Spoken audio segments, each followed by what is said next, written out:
day two of SEDLS. We are letting folks kind of still trickle in. So just a few reminders that you are welcome to enter your questions in the chat during the session. And of course, in our Discord, all of those shared links you should have received in your email, so you can access those through there. We also have a shared notes document, which we encourage you to use to take notes for yourself and for others, and also to check the other note takers, what other folks are including in there as well. We have a number of really great sessions today, so I'm glad to have you all join us during our question and answer period. If you prefer, rather than to type, to raise your hand and use your mic or turn your camera on, you're also welcome to do that as well. We'll give it another few seconds to let folks join us, but we've got a healthy group this morning and everybody seems to be ready to go. So with that, I'm going to turn it over to Ashley Rockwell from Georgia State University, who's going to be talking about social issues and zooming out on data literacy. So Ashley, I'll pass it on to you. Thank you. Good morning, everyone. Just a moment as I'm sharing my screen. When I proposed this class, before we get into everything, I wanted to mention that I thought that we could do a lot more than what, like, my expectations were much higher, and this class helped me realize that it was too much for what we were expecting. So I'm going to show you the things that were that the students really enjoyed and got a lot out of, and a bit about like why what my vision was didn't plan out. So some details. I'm in the Research and Data Services Department in the library, and the Honors College, they offer a Honors 1000 course, which is the honors equivalent to our GSU 1010 course, which is like a general orientation course. This is a one credit pass-fail class where the students only meet once a week for 50 minutes. But the Honors College really wants the folks who are teaching them to be faculty who are interested in a particular topic, and they want that to be the theme. And so every person who teaches an honors class teaches a completely different Honors 1000 course, because they want to do it based on, you know, some like pet project area for the faculty. And it can be like a fun way for faculty to figure out, test things before they turn it into a real class. But they explicitly requested a data literacy course, and for an additional theme. And because I'm from the sociology department originally, I am passionate about social problems, I thought I could try to combine them. So data literacy as a tool for social change. And as you can probably imagine, meeting once a week for 50 minutes in a 1 credit course is kind of hard to do all of those things, to cover data literacy and to cover social problems in with enough information and context to make it so that way students are really understanding what they're learning. And so I had to do quite a bit of adaptation to make it work. The other thing about this class that makes it unique is that it is all first-year Honors College students, and for me, because of the semester I taught it, they were all first semester students as well. And the orientation part of the course, one of the additional additional requirements is that you also need to introduce the students to the campus. So in the GSU 1010 course, students, you know, go visit different parts of campus. A lot of it is focused on orientation, and the honors students don't get that same type of course. And so you're supposed to like interweave that into this other thing. Also, the class only had 16 students, and that's typical size for it. So at the start, I thought I had these what I see now as more lofty objectives, and I wanted students to be able to identify differentiate between different types of data. They were, for the most part, able to do that from identify quantitative versus qualitative data, and somewhat when you're getting into nominal, basically categorical versus numerical data. We couldn't get further down into that. I wanted them to be able to use some type of data tools, and specifically to create data visualizations. We were able to get them to, they attended workshops on how to use Tableau and Social Explorer, so that part was a success. And then to apply data literacy tools to critically evaluate how others use or interpret data. That I feel like we were kind of able to get to somewhat.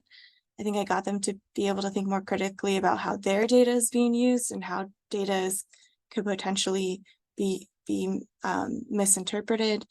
However, getting them to really get their hands in on using existing data sets to tell data stories was a bit more difficult. And so I'll explain how the course went. So it was structured. So we met once a week for 15 minutes, and the main things that were graded for the course were participation in class. So we did in-class assignments, and then they had weekly assignments that they would reflect on their readings that we had in the class or other particular assignments. And then what really let us able to get the data literacy part in is that we had created a data ready badge, which is a video series for covering some data literacy basics.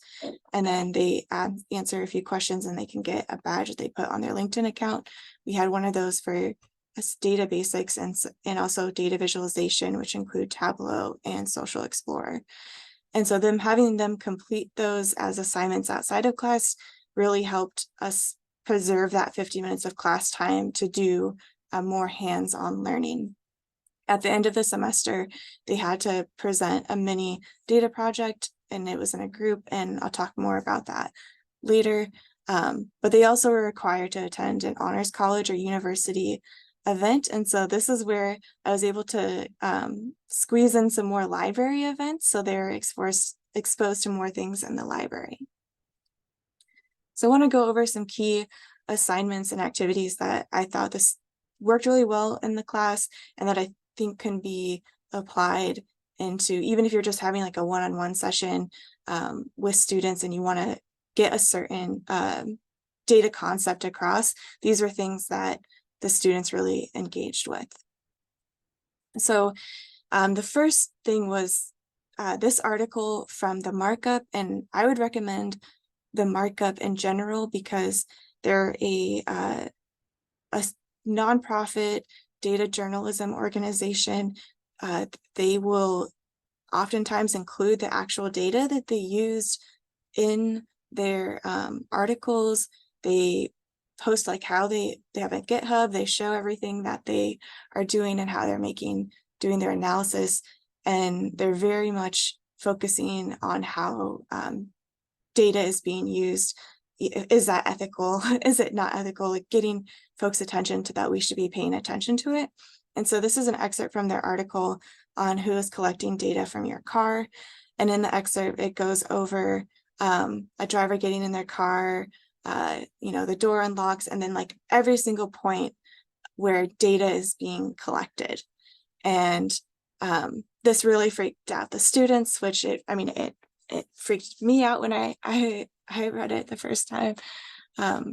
But it really puts in their mind that data is being collected on us all the time, and in all these different situations, and that we're not necessarily thinking about it.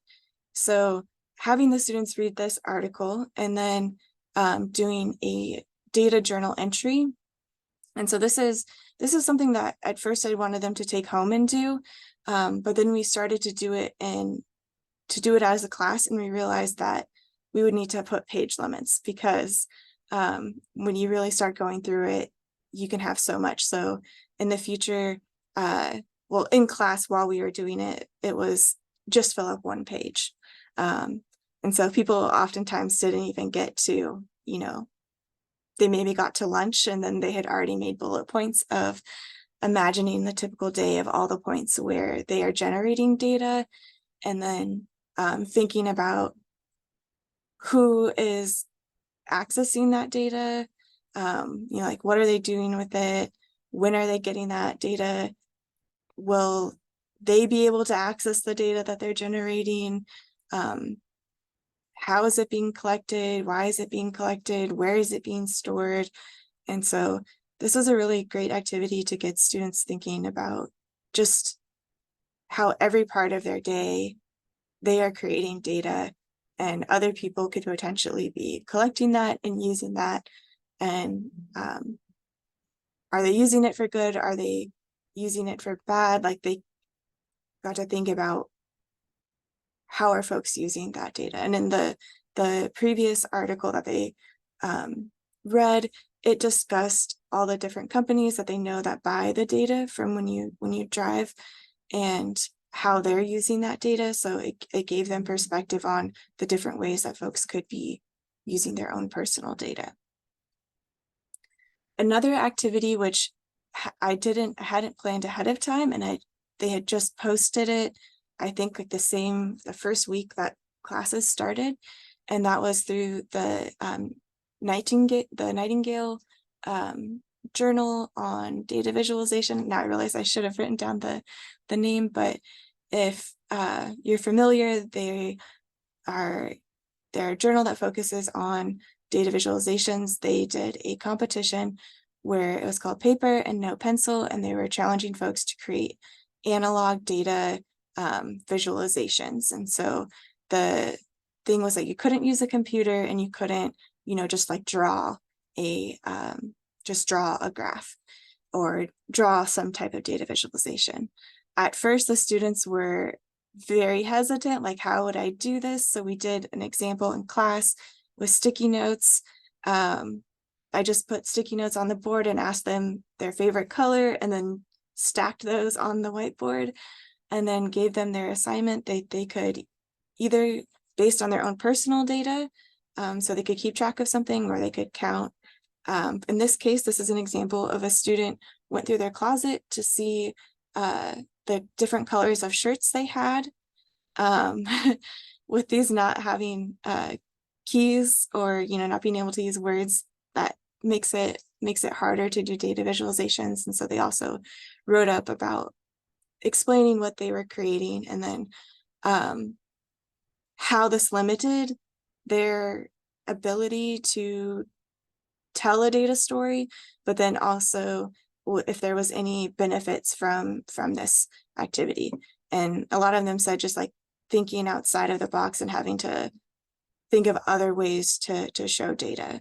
And so this student showed the data of different color shirts in their closet by using different color pieces of paper and then dots to represent the frequency. Here are a couple of other examples. This one in the corner with cats, I had to include that because I feel like you can't have a library related conference without mentions of cats. But this was actually, the student found data on what cats are most likely to get adopted. And so they created this image out of paper. And then on the left side, this is actually clay. They wrote their key on here. So they did use words, but that I still think the fact that they did everything else out of clay, they were looking at how couples meet, and they created using Play-Doh different dots to indicate. So the one that looks like a bottle is like at bars and restaurants, and then the one at the very top, the light blue color, is meeting at work, school, or college. The dark blue is meeting online. I thought it made me feel old that the way that they demonstrated online was through a cell phone and not a computer. And then the red, orange color was through their family and friends. So they found that data and then they converted it into Play-Doh. Ashley, you have about 3 minutes. Okay, I'll go in. So this is students, how frequently they listen to music, how frequently they do their schoolwork, how frequently are they on their phone, and how frequently they're reading. So one of the things that I tried to do is I wanted them to be able to, again, focus on social problems, but then I kept finding that when to teach them quickly something that we didn't have time to get into the details of, to treat social problems really seriously. And so we had to keep defaulting to less focus on social problems. So the students created a survey. They learned how to write survey questions. They wanted to figure out, they're most interested in their fellow students. And so we did not want to ask questions related to social problems because that would be inappropriate. But they worked together to create survey questions. And then the Honors College sent it to all the first year students. And then we were able to analyze those results in Qualtrics. And if you've ever used Qualtrics, they have some really nice functions where you can do really quick data analysis and run quick crosstabs. So they did, because they did learn how to write survey questions, they did incorporate that into their final project. Because again, this is only a 1 credit class and they're only meeting 50 minutes a day. They just needed to come up with a proposal of a way to use data to help address a social problem that was on a city or state level. I tried to put in things where to make sure students were using the skills that they learned in the class, like that they had to create a data visualization, they had to use reliable data sources, and then do all of that in the short time frame that they didn't have to actually collect data, but we ended up having a student who did collect data and is actually currently working with us to turn their project into reality. So highlighting library resources, I think that this was something that I didn't expect to be as powerful in the class, but obviously we introduced them to workshops and badges that we offered. We highlighted our Keylib guides and different tools like Sage Research Methods and O'Reilly for Higher Education. But the thing that was, I think, the most important to the students, Ashley, we have 1 minute. Okay. Besides showing them having them attend other library events, having subject librarians come into the class and teach them how to search, was actually just physically being in the library. I gave them a tour of the library and we scheduled a bunch of classes in different parts of the library. And that seemed to be the students' favorite part. It made them feel comfortable being in the actual library itself. And so besides just exposing them to resources, being in the library, I think was one of the biggest benefits. And so to summarize in reflection, it was too difficult to really get into details of social problems. We're now teaching a course that is a 3 credit class, and that's much easier to get into. So it's also with first year students who haven't been exposed to anything yet. I think that starting out with more fun data topics is something better to do, and also easier to manage if you're also having to add in all these additional requirements for orientation. And so I have a list of the readings that they did, a bonus lesson, which will be in the slides. And other than that, thank you so much for your time and for listening to my presentation. Thank you, Ashley. Does anybody have a question? Any questions? We have about a minute or two here. Feel free to unmute, raise your hand, or type your question in the chat.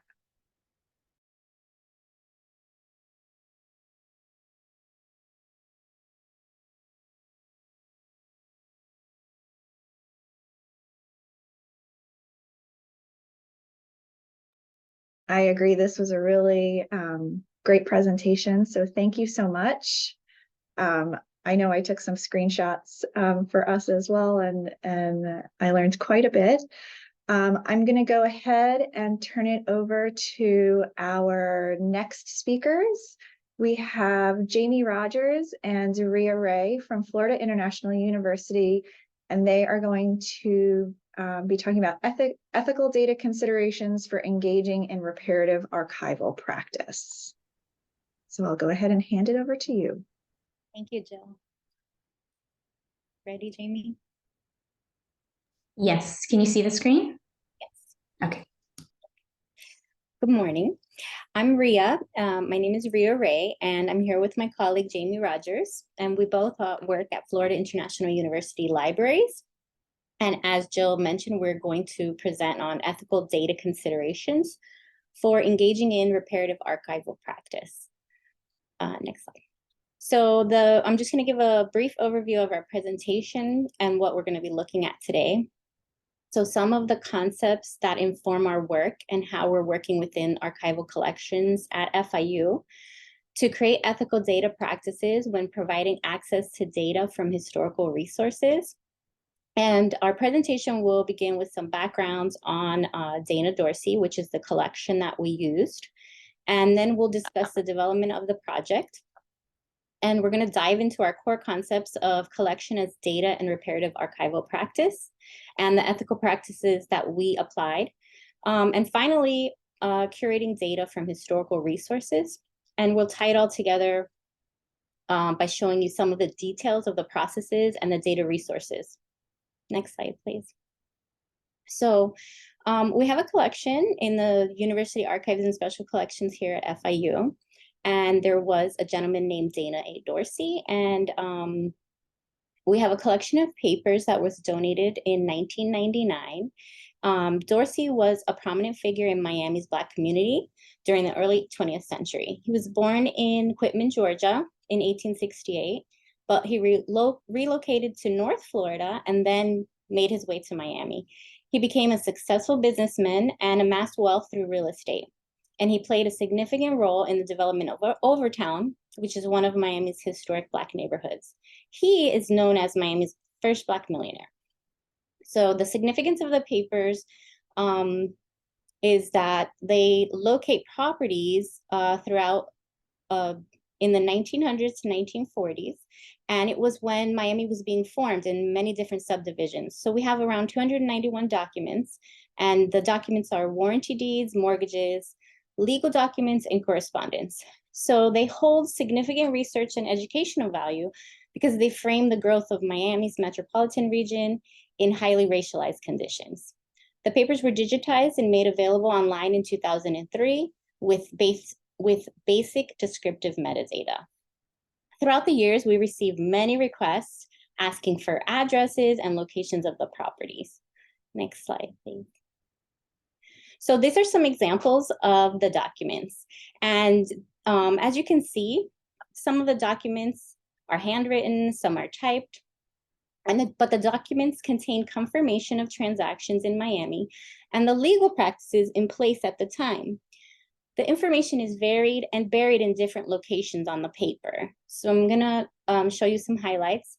So this particular one, if you can read, it says all of lot 7 in block 26, 100 by 100 feet. So it's a legal description that they're selling the property, but not all of the documents have the same information. In the other document, it's typed, and it talks about the same south 50 feet, lots 9 and 10, block 25, north, city of Miami, Florida. So the legal doc in Miami, legal documents just had to have a description of the property, and they could range from an address to text sections, townships. They also have very strange descriptions where it's like 3/4 block of the southeast lot. So it's not very easy for OCR to read this material. You can see another example here where it's 36, 37, and 44 division of block number 16. So you'd have to be really good at reading a plat map and actually have the plat map. So when we started the project, we were hoping that this could inform a practice of mining data in other legal and financial documents that contained addresses or property descriptions, such as tax records and appraisal reports. So in the fall of 2020, we were able to work with our Geographic and Information Systems Center, which is actually located in the library. And we worked with Dr. Levente Juhaus, and he was able to devise a way to use scanned plat maps map sheets from a 1925 plat map that we have in our collection, and he was able to georeference the properties. It's a very detailed process, which Jamie will talk a little bit about later. So we were able at that time to geolocate 30 properties, and you can see an example above the orange block where he actually was able to reference those properties. So we really were happy with the success, and we applied for a grant. So we applied for the grant, and in May of 2020, we were awarded a planning grant by the National Endowment for the Humanities. The goal of the project is to increase access to the obscure information in the collection and to develop a community of practice for ethical data processes. And we're going to use the Dana Dorsey papers as a case study. The core values of this work include addressing the significant gaps in our historical record, critical engagement in data collection processes that are rooted in humanity through the histories of individuals, and establishing a model for future human-centered data work. As you can see on the screen, the deliverables include transcripts of all of the papers in the collection, tabular data, maps, a consultant report, workshops, presentations, and a white paper. There's also a link on the screen, which is go.fiu.edu/Dorsey. And if you visit that link, you can see all about the project and some of the data we've been able to collect. Next, my colleague will discuss the considerations taken throughout the project in regards to ethical data practices and processes. Thank you, Rhia. So while Rhia and I were discussing ideas for the project, even before we were drafting our grant proposal, we both agreed that an ethical approach to all aspects of a work plan was essential.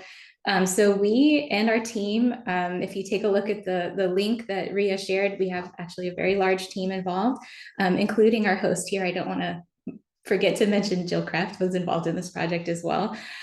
So we spent a considerable amount of time discussing the ways we could move beyond the duplication of the transactional nature of these materials and really focus on the people involved, their connections, and their stories. And so in doing this, we thought a lot about also the language we use to describe this work. We wanted to avoid terms such as mining and extracting when talking about personal histories. We tried to avoid aggrandizing language when referring to complex historical figures such as Dorsey. And lastly, we're also really careful when referring to the network and community building at this time, not to conflate the fragile progress made by the few, like Dorsey, with the concept of Black wealth, which really minimizes the struggles of the majority within this community. So Rhia and I and the team reviewed literature, we looked at similar projects. We also consulted with historians who focus on Black history in the region. And we asked, who else can we involve? And we used this growing network to form an advisory board for this grant project. We also developed a methodology for transparency, feedback, and iteration. So going back to the website, Rhia mentioned there's a feedback form. If you want to take a look at the site and let us know what you think, we really welcome that. We've also presented and met with a number of folks, including the archives community, now data librarians. We have a project consultant, Dr. Nathan Connolly, who's a well-known historian and author of A World More Concrete. We consult with our donor, Dr. Marvin Dunn, who is also a well-known historian in the area and author of Black Miami in the 20th century. And so, yeah, we've changed course when necessary. When we receive feedback, we reevaluate how we talk about the project, and we are continuously open to more input.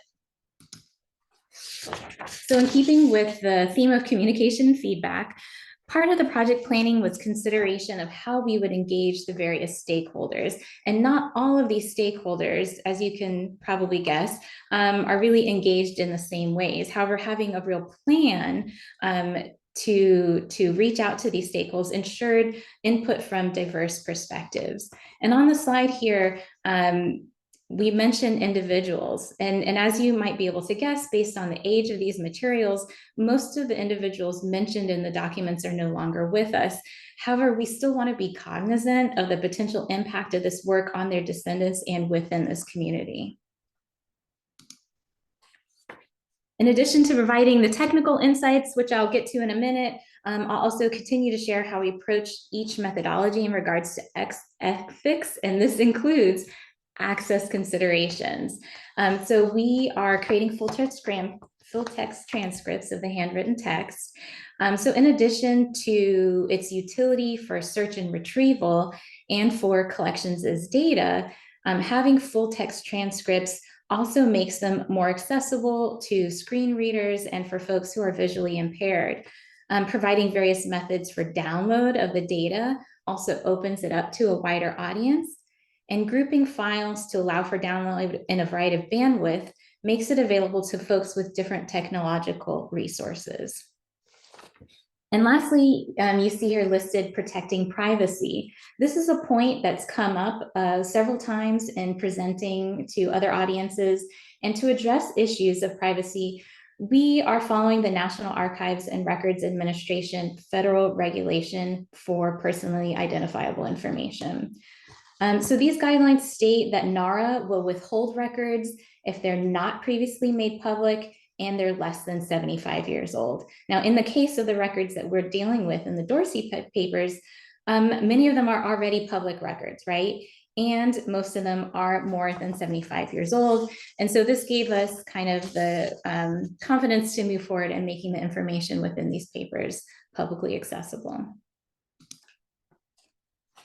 So now we'll get into the technical aspects of the project.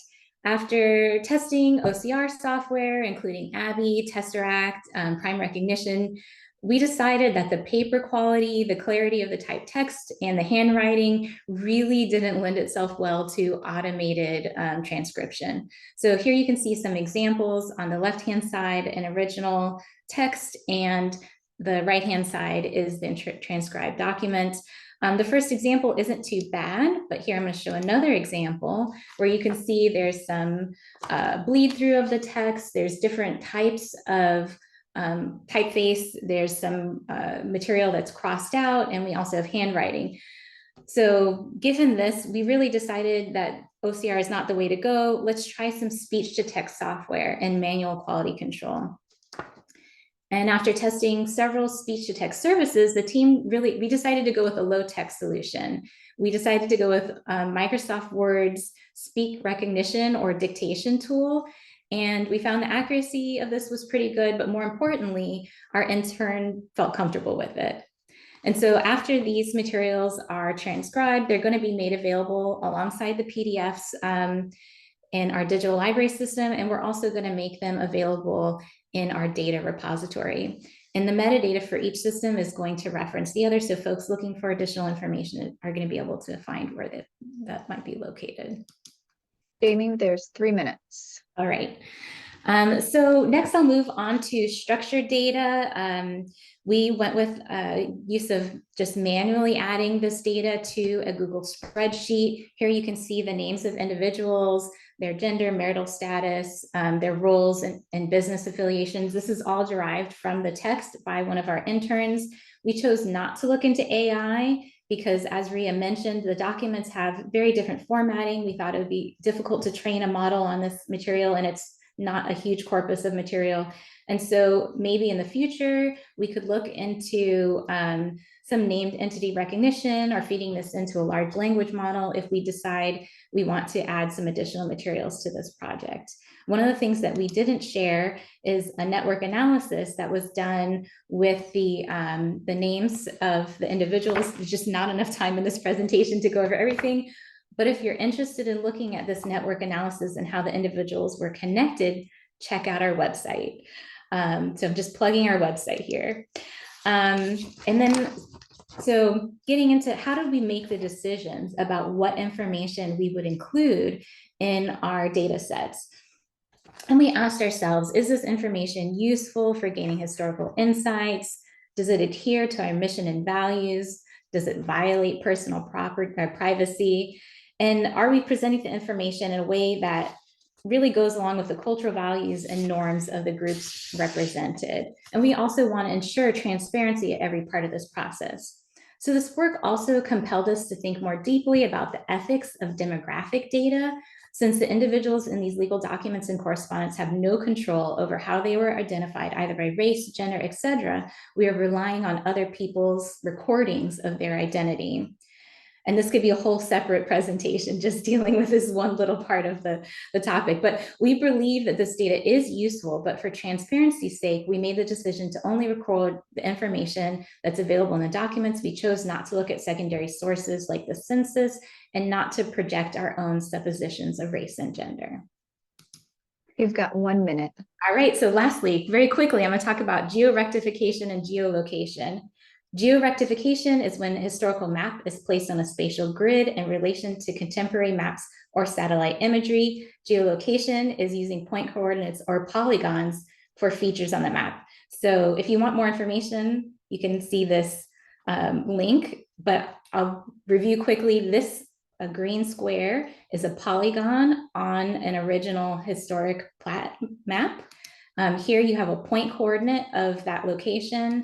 And then lastly, we have polygons of those plots of land on a contemporary satellite image.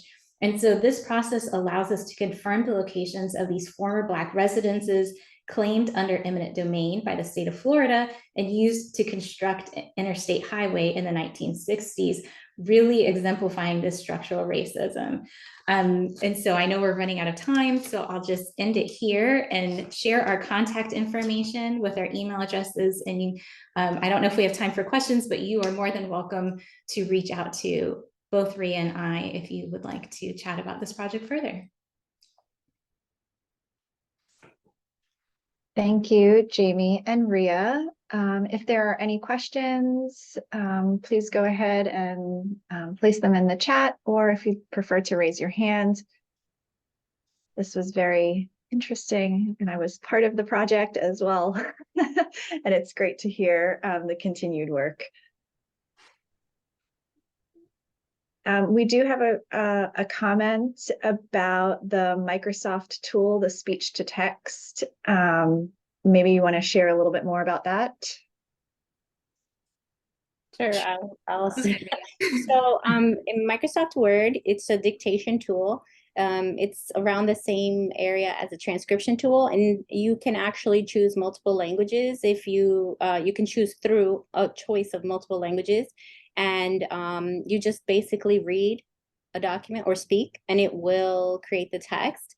It's very particular to men. It loves men's voices, but it's very easily trainable. So within about five tries of reading, it will recognize your voice and your particular inflection, and it's very accurate.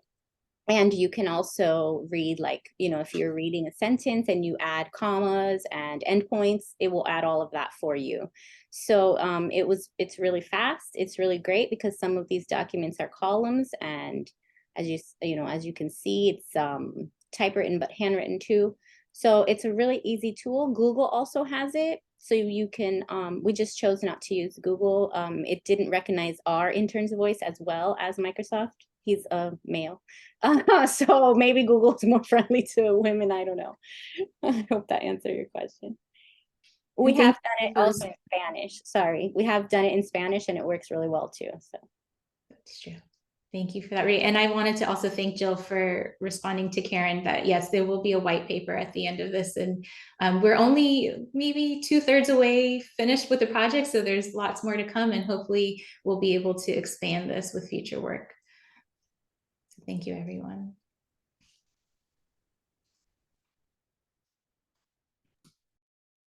All right. Are there any last questions or thoughts? Or I'm seeing all of the wonderful feedback in our chat. I have a question. This is Marla. Sure. Have you heard from some of the family members or anyone that was in the data? Have you reached out to them, and were there impressions on the project? sure, I can answer that as well. So I'm in the archive department. Jamie's in digital collections. So I have more contact with the donors and the family members. So the donor of this particular project was a professor, and he worked very closely with this community. And it was actually the granddaughter of Dana Dorsey that donated the papers to him, and with her permission, donated it to FIU. And in the beginning, they were very involved with digitizing the project. At this present time, we haven't heard anything from them in particular. They work a lot with the city of Miami to do other things. So we are, as Jamie mentioned, Dr. Dunn is on the advisory board. So we would like to talk with them. They also are involved with the Black Archives here, which is not the full title of the archive. But so anyway, we have heard from other people in the community who are trying to, maybe they try to use the documentation to prove some other legal aspects. So we try not to get into that kind of conversation. We try to keep out of that conversation. But these papers are all part of government records, except for some of the correspondence. And most of what they want are these legal documents. So we just provide the legal documents to them if they, you know, it's downloadable. So we just let them know that they're downloadable. We try to clarify who's listed in the document, but that's about it. So yeah. I just wanted to jump in too and say that these documents, even though we made them available digitally, they weren't that accessible because you couldn't really know easily who was mentioned in them, etc. So I didn't say so during the presentation, but in so far of kind of like deriving about I don't know, 2/3 of the documents, we've been able to find about 600 names, right? So that's 600 individuals that are mentioned in the documents. I'm assuming we're going to get closer to 1,000 names by the time we're finished. And once we make those names easily available, I have a feeling that more folks are going to reach out to us, and we'll be able to have more connection with the descendants of the folks that were mentioned in the works. And so part of our white paper is going to be our next steps in dealing with the stakeholders and how we, as an archival community in South Florida. So we're not trying to do this work alone. We really are relying on our other community members, not only because we want to inform our practice also. So we're hoping to really spark the conversation. This is a planning grant, so we're hoping to continue this work. Great. Thank you, Rhia. Thank you, Jamie, for your presentation. Our next talk is teaching data in a globalized DH learning environment. So a great segue as we from this presentation. And we have Emma Fontenot from University of Houston, Taylor Davis von Atta, Linda Garcia Merchant, and they are all from the University of Houston. So I'll go ahead and turn it over to you all when you're ready. Thank you.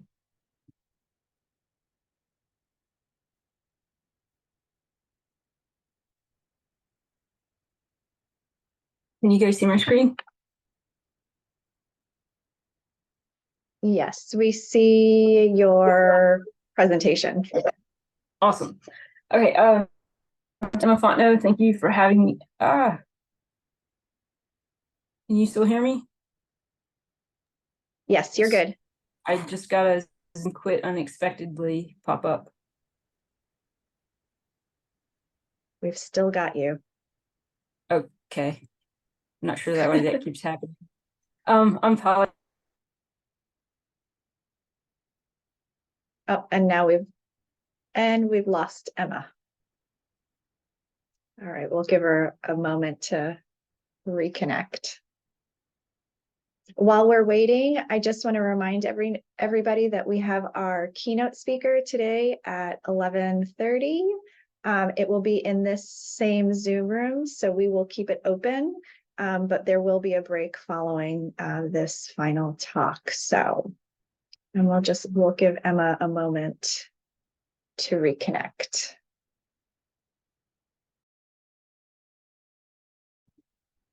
Hey, I'm really sorry. No problem. Okay, so let's try this one more time. I just made you a co-host, so you should be able to share again. Thank you. All right.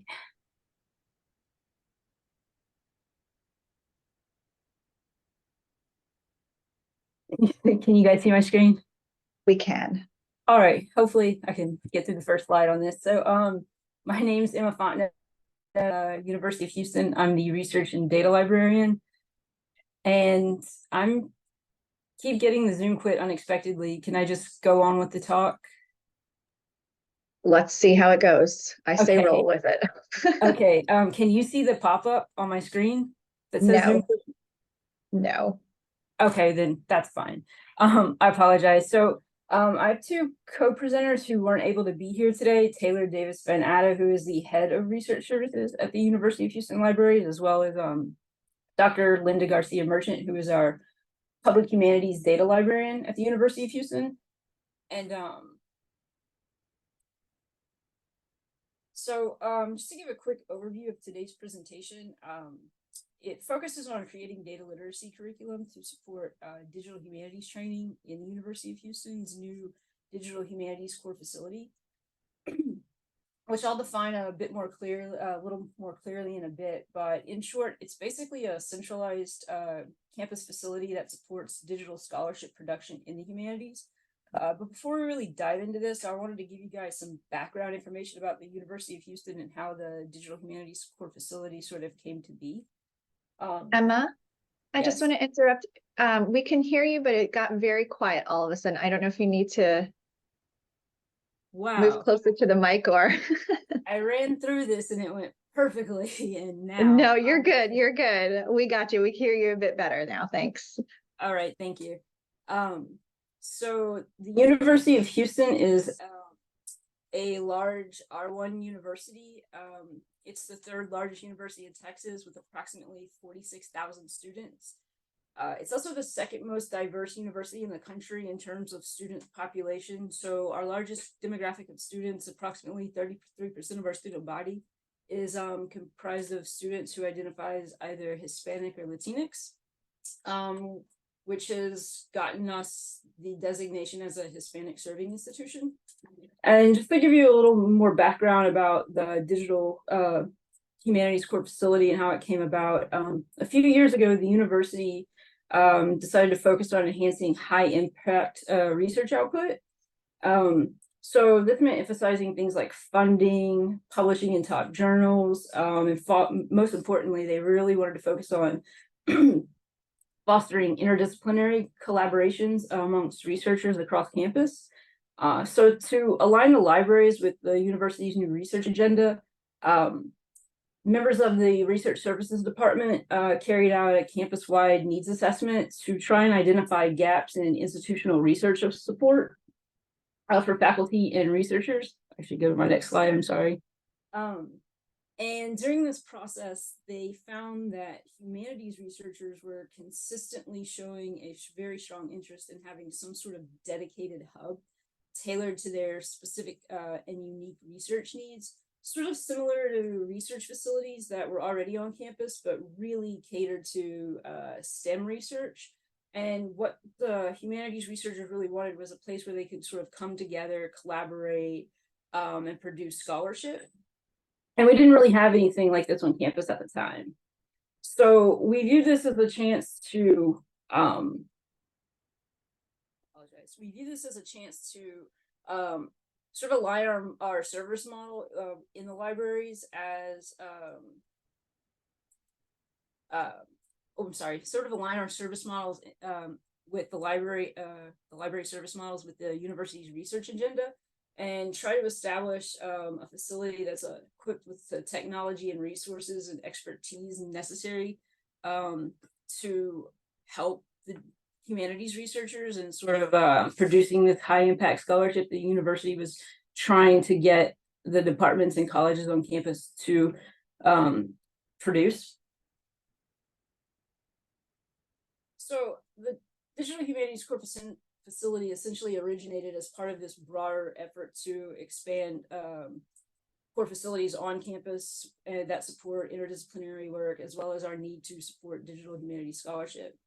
And the facility consolidates technological infrastructure, research tools, and interdisciplinary expertise to basically establish this digital production and publishing facility for UH researchers that's actually housed within the libraries. And it exists as a crafted partnership between the university's Division of Research, its Hewlett-Packard Data Science Institute, and the university's libraries. And we all work together to provide funding, space, and infrastructure allocations that support facilitating producing digital scholarship through our programming.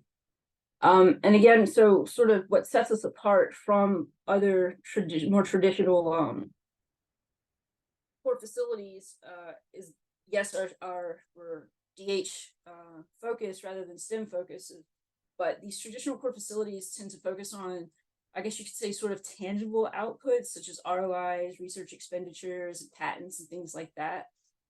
Whereas we're trying to create community of practice amongst digital humanities researchers at the university. So we're more focused on teaching, collaboration, and interdisciplinary and sort of the community aspect of that.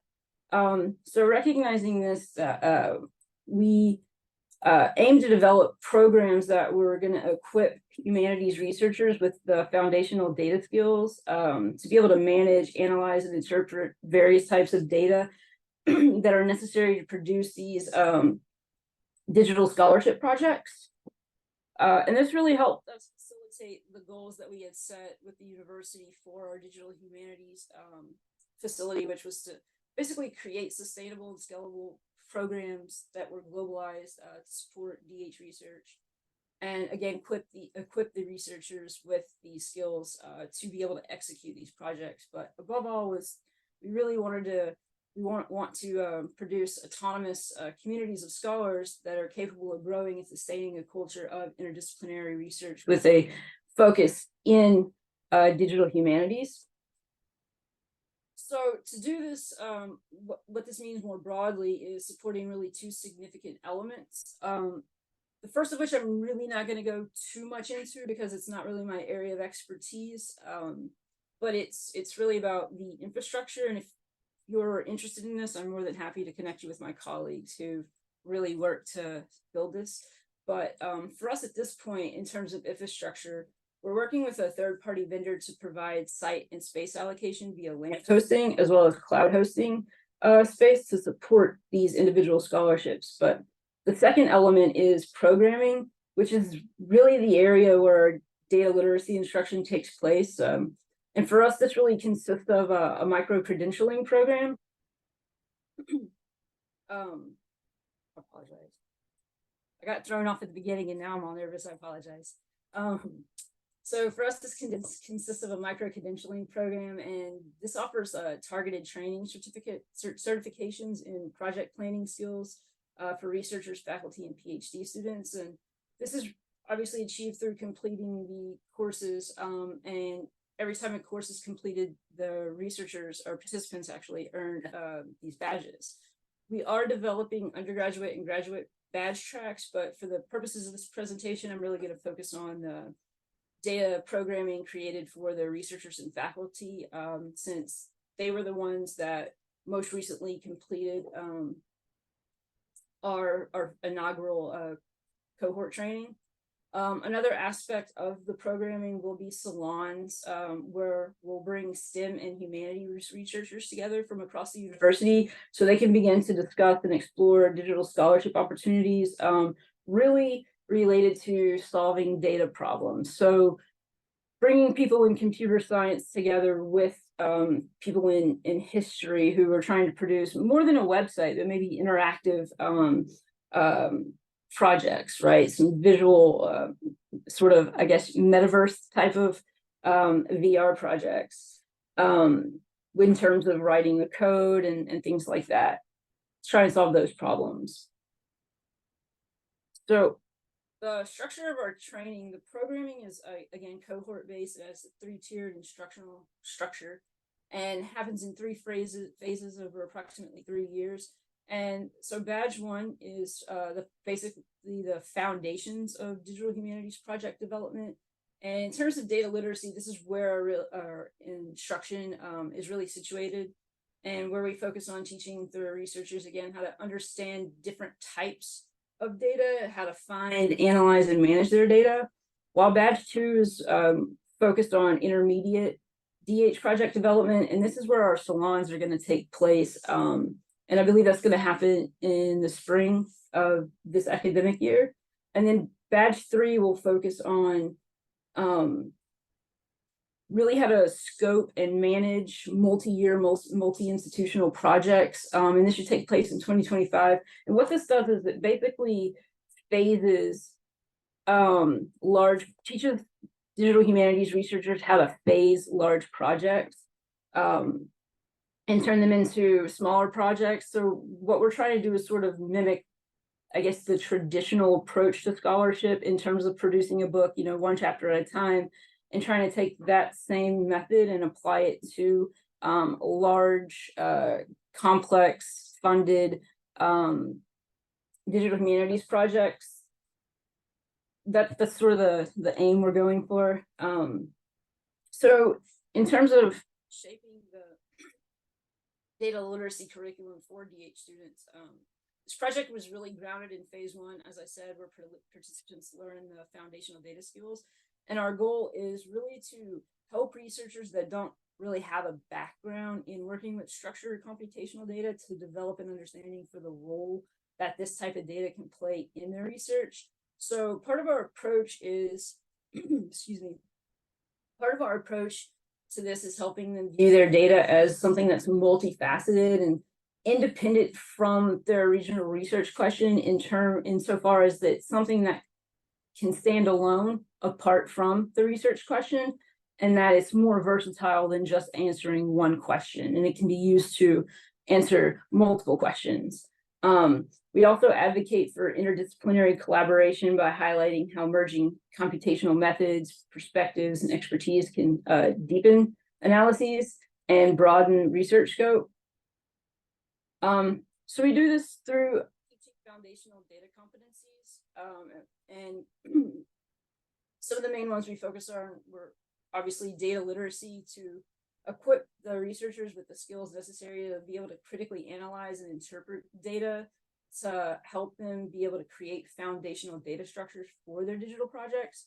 So for this, we centered our discussion on obviously humanities type data to show them how things like maps, historical documents, and diaries can be used for computational data analyses. So I think one of the examples that Linda, our public humanities data librarian, used was in her culture, passing down a familial Bible is really important. But in terms of collecting familial data, they kept a family tree going back multiple generations. So Linda discussed how that could be used to create computational data. We also focused on teaching them the participants metadata basics to enhance organization, discoverability, and contextual understanding of their data. So what we did here was we provided them with historical images. One particular was of Charlie Chaplin outside of makeup in an editing room, and we had them create metadata for the image, and we all came together and discussed that. And then we also taught data management basics, which is really key for ensuring the long-term accessibility of their data, but also really important in terms of meeting funding requirements. So for this, we walked the researchers through the basics of data management and took them through the DMP tool to show them the different formats, different types of data management plans that may be needed depending on what type of grant they're applying for and what type of project they're working on. So Emma, we're at about 3 minutes. Awesome. So in terms of next steps, one thing I would really like to do, so I mentioned this first cohort went through in this past June. I don't have a humanities background. I have a social sciences background. So one of the things I want to do is sort of tailor the lesson. I'm not sure how I want to do this yet. I'm still talking with some of the participants, but I want to make it less general and focus on the complexities that humanities researchers face in terms of data. So one of the particular projects that really struck me was someone's doing a microhistory of the late 18th century, and he's studying literacy rates. And I was like, okay, great, literacy rates. But it took me a second as a social scientist to realize this data it doesn't exist. You know, that's something I think, at least for me and some of my colleagues who have social sciences background, it doesn't register right away how much we take for granted because so much data is collected, versus people who are in the humanities who have to then sort of create a whole new methodology to be able to measure what literacy is, define what literacy is. So for instance, this person who is looking at these literacy rates decided his methodology for measuring is going to be the number of printing presses in certain locations, which is getting that information together, sort of a whole new research project. And I want to get more granular in my data literacy lessons and focus on tackling those sort of problems. I know that's sort of disjointed, but it's still disjointed in my head, but that was something I found that was really, really profound when working with the researchers in the humanities. So thank you, and I apologize again for the technical difficulties. If you have any questions, I'm happy to answer. Thank you, Emma. We triumphed over tech today, though, I think. In We the did. end, Don't tell AI in though. the end, you won. So if anybody has any questions for Emma, please feel free to put them in the chat. Can or- I stop sharing? Yeah, you can, if you feel like you can stop sharing your screen if you want. You're also welcome to unmute and ask your question as well. I know we are at time for our break. We have about 28 minutes until our first keynote speak that SEDLS will have ever.